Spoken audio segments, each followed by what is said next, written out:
To enable step counter on Realme GT 7T, first of all, we have to go to the Fitbit app, which is pre-installed on this phone. This is a Google app.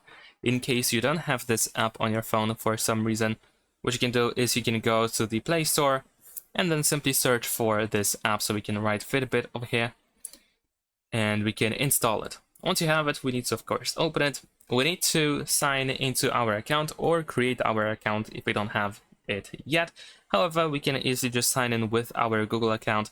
This is definitely the fastest way and the most convenient way to do so. So let's do that. After that, you will need to grant permissions. So let's set permissions, allow for notifications.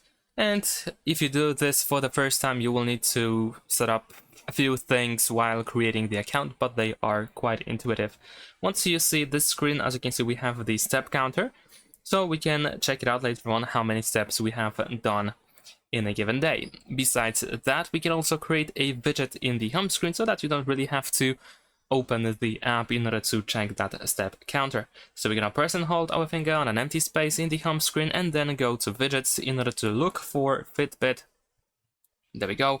I'm gonna use this 2x2 widget. I'm just gonna tap over here, and as you can see, we have the step counter. We can of course make the widget also smaller or bigger. We can just drag it like this, and that's pretty much it. Thanks for watching, leave a like and subscribe.